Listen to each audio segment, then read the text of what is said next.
Hello everyone, I am Mattias Brännström of Umeå HFS, and this video will be about the mechanics of throwing the point.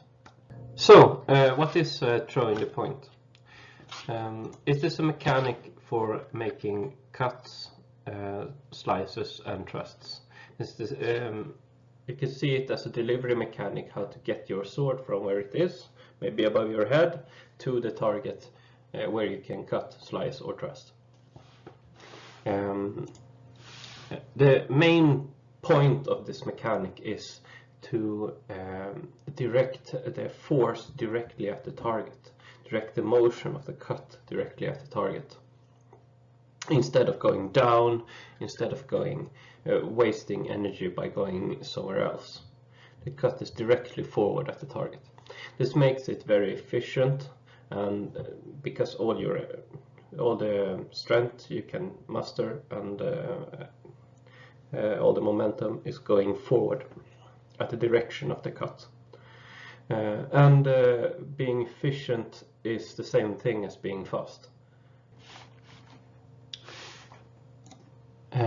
It is also a very controlled way of cutting, since part of this method involves stopping the sword at langort if you want. And being controlled also adds to speed, because there's no need to slow down the sword before impact if you want to deliver a light hit. You can stop the sword instantly, and because you can stop the sword instantly, you can cut as fast as you possibly can at the target and still deliver a light hit if that is what you want. It is also a method to deliver the maximum possible energy into the target, if that is your desire. So if you want to cut as hard as possible, then this will also drive the most energy into the target as possible. Being controlled in the way that it is also makes the cuts very mutable. We find this a lot in Meyer, but it also appears in the older sources where cuts are transformed from one cut into the other mid-cut. And the controlled nature and the forward energy nature of this cutting mechanic makes these kind of mutations very simple to do. Furthermore, especially since I said that what we want is to be able to do a cut or a slice or a thrust from the same fundamental motion. So for this reason, we need to present the point, the edge, and a good structure at the end of the cut. And this is another thing that this method delivers on. Another reason why I find this method to be so fundamental is that it establishes a kind of baseline for everything else. It sets a baseline for timing. So if you cut in some other way, you will be slower. So if you cut in this manner, this is the speed of a cut, and everything else is slower than the speed of a cut. It sets the unit. It sets the unit for distance. How long can you reach with a cut or a thrust? And it sets also the baseline for what is a possible counter, what kind of moves will counter another type of move. It might not be obvious, but a cut with a thrown point will always counter a different cut made with a less extended mechanic. In this video, we will start off by looking at the mechanics for throwing the point, making the hew. And then we will look at the mechanics for stopping the sword. It is not necessary to stop the sword in langort using this mechanic. You can do a full cut all the way through as well with this mechanic, but since it's easier to cut through. It's just a slight variation. We'll in this video focus on stopping the sword, and that will be the second part. And finally, we will look at the step-by-step exercise and some video examples on how to do this. The last part will be more or less the same as I presented at Masters of Longsword, but it is slightly refined since then. We will focus on the cut from hewing, or from above our head, in this video. The reason for this is that I find this position to be the most technically demanding position, really. And it's also the fundamental position in KDF. So I always start to teach cutting from this position, and in general we do all techniques from this position initially. When you can do it from hewing, you can do it from whatever position. But the reverse does not hold. So we will start with the sword above our head and cut from there. The first thing to note is that the sword has two types of inertia connected to it, and the motion of these two components, the point of mass and the rotational inertia of the sword, describes the motion of the sword, and they represent both the challenges and the features of the motion, and the whole technique centers around the manipulation of these two things. When we want to start off this technique, we will do so with the left wrist, and the left wrist or the left hand have a special purpose, special significance in this technique, and this is based on two factors mainly. In the beginning of the motion, we want to move the point forward at the target, and this hand is placed at the end of the lever that controls this point. So by twisting this wrist, we will directly move the point at the target. We could twist this hand, but it will not do as much good, because it's not. We don't want the sword to rotate around here. We want the sword to rotate, and the furthest, we want as much energy as possible to go forward. If we would rotate here, then part of the energy is going backwards. So the left hand starts by moving the point. There's another reason for this as well. The left hand is further away from the balance point, and the right hand is closer to the balance point. This means that any motion on the right hand will have more effect on the point of mass of the sword, moving it side to side or wherever, moving it around in space, while motion at the left hand will rotate the sword. That is control the point. So in general, if we want to control the point, it is by using the left hand. A third reason for this is that we want to use as much energy as possible. We want to use as large parts of our body as possible to do the cut. So using the left wrist will activate as much of our available musculature as possible. And the motion of the left wrist is perhaps the most important thing in this whole technique and everything I'm going to say today. So if any of this, if you try this out and it will not work, or if you try some more difficult application of it, maybe an underhow, again, countering an overhow in some bind, and you don't really get it to work, focus on the left wrist. This, in 80% of the cases, it's the left wrist. Just make sure that you are powering your cut with the left wrist. Throw the point forward with the left wrist. As soon as we get the sword into motion by using the left wrist, we can start applying force to the center of mass of the sword. So now the point is moving towards the target. We want the whole sword to move against the target. So here is where we use the right hand. So as soon as the sword starts, we feel the sword starts moving, we push the right hand forward, and we try to do this without gripping. So picture if you have shot a bow, you know that you're holding the bow with an open hand, because if you grip, you will affect the aim. And it's similar with the sword.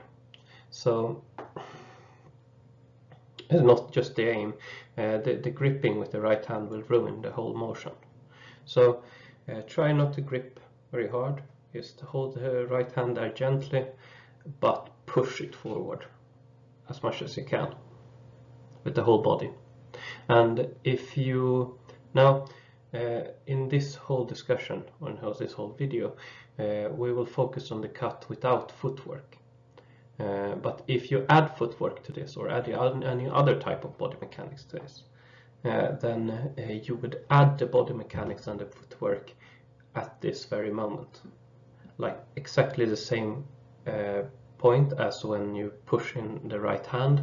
That is, when you start the motion with the left wrist and you feel the sword moving, then you add the body, then you add the right hand, then you add the feet to the motion. And I'll make it an entire separate video about active footwork, but make sure to really push against the ground with the footwork or body mechanics when you initiate the cut here, because otherwise you lose a lot of force and a lot of time on some balance shift. When you add the right hand to the motion and you push with the body and everything, the sword will start moving. And it is useful, I find, to think of it that you are actually striking with two parts simultaneously. So you are doing two kinds of attacks. The point is directed at the target, while the grip, the hilt, the cross, and the hands are directed to where you want to end. So if your end point is straight parrying, straight ahead, then aim the hilt at that point, while you're aiming the point of the sword, the tip of the sword, at the target. These things, these two components of the sword, it is useful to start thinking about them as two moving things that move independently of each other, because in further techniques, in more advanced techniques, they are moving independently of each other. You do one thing with the cross and one thing with the point. Almost always you do both of those things.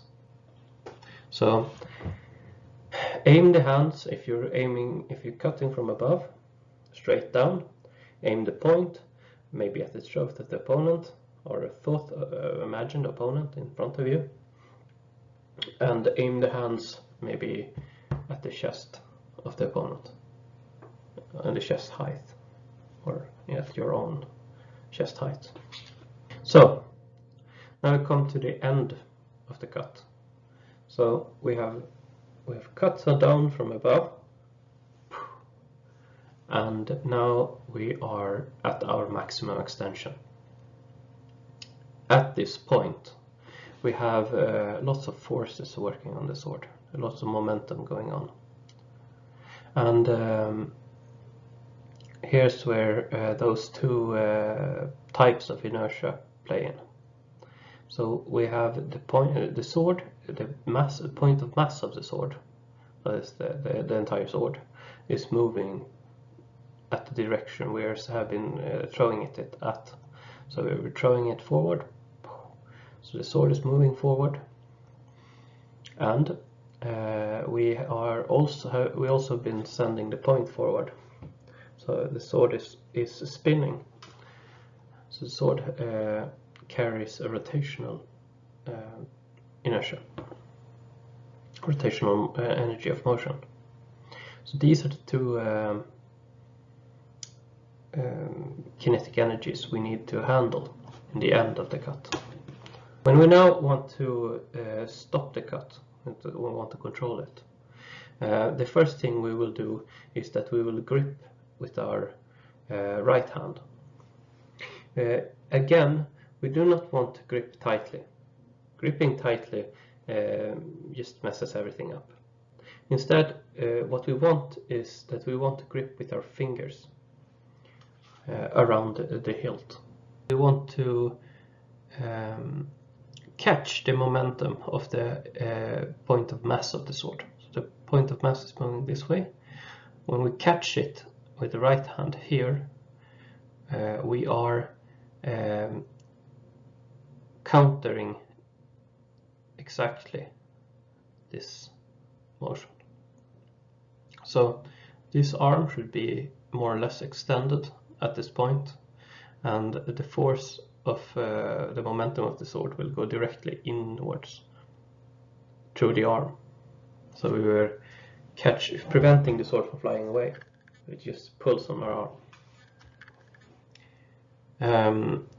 This will not stop all of the force. So there is a difference between where we grip the sword and where the point of mass is. So it will, the residual energy will be added into rotation of the sword.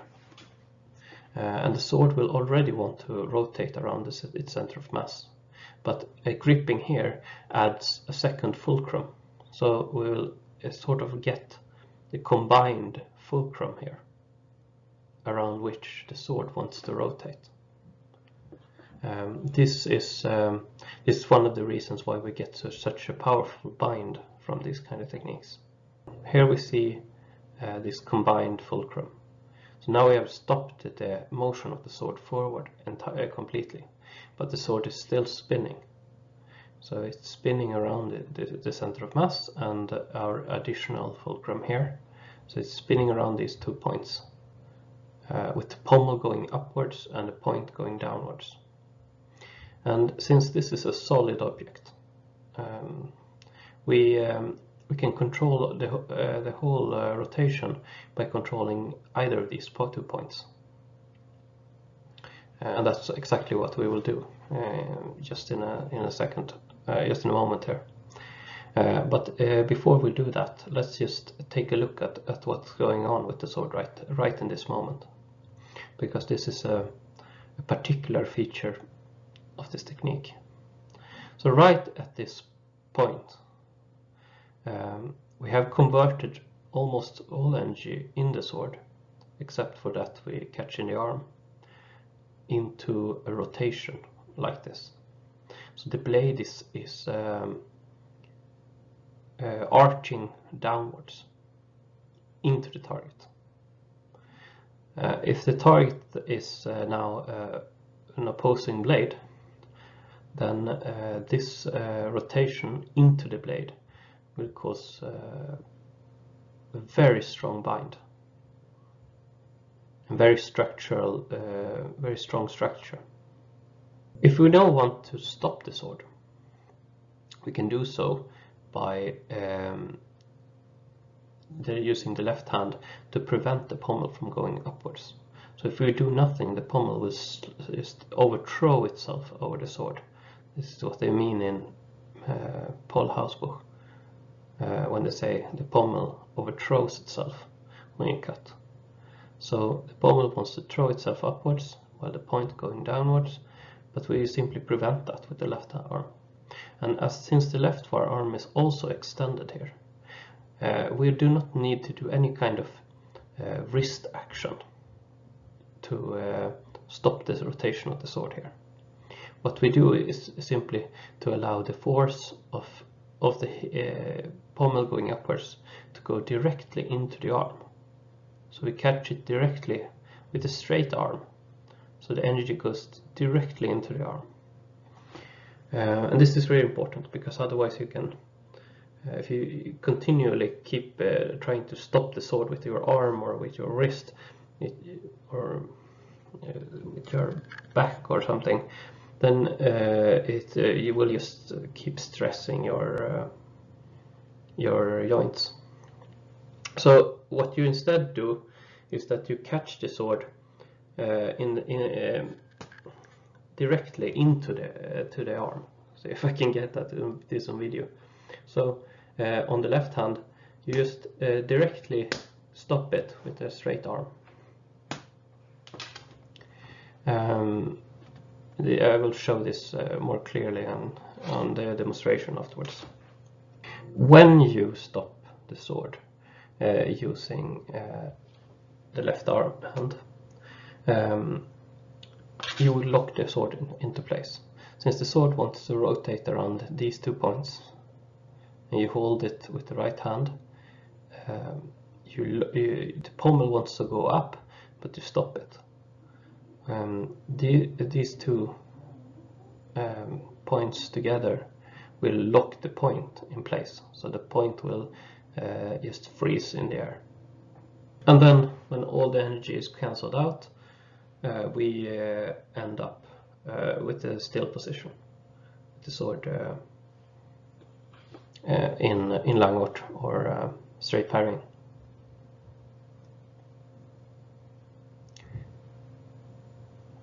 And this is the whole technique. I will now demonstrate step by step how you can exercise this, or how you can do it in practice. Let's start by isolating wrist motion. Don't go slow and steady, instead snap it up as if you want to snap the point into the roof.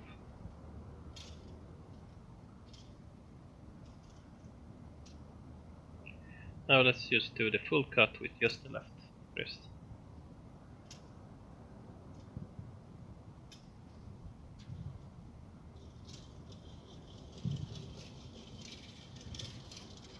Make sure to not overextend the wrist. You want the arm to be flat on top, not overextended like this, because you lose strength in your wrists.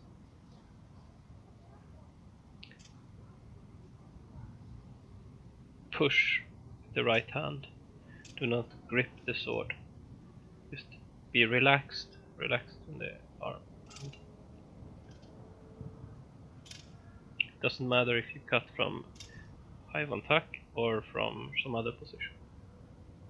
Now, hook the sword. Do not grip again. We want to create the fulcrum, not grip the sword.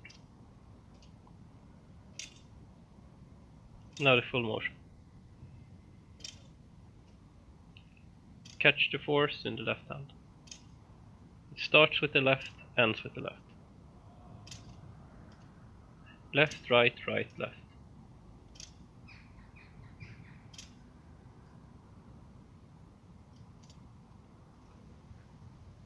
Yeah. I'm going to make a separate video on the diagonal cuts, but just to give an idea on how this technique can be used in more common variants of hews and strikes.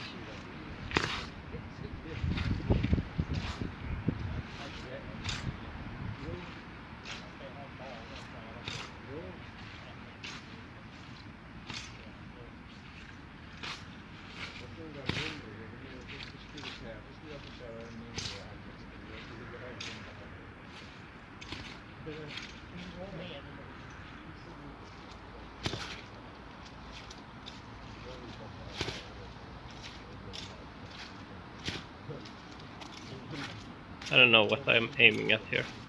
Some giant. I blame Corona and lack of practice.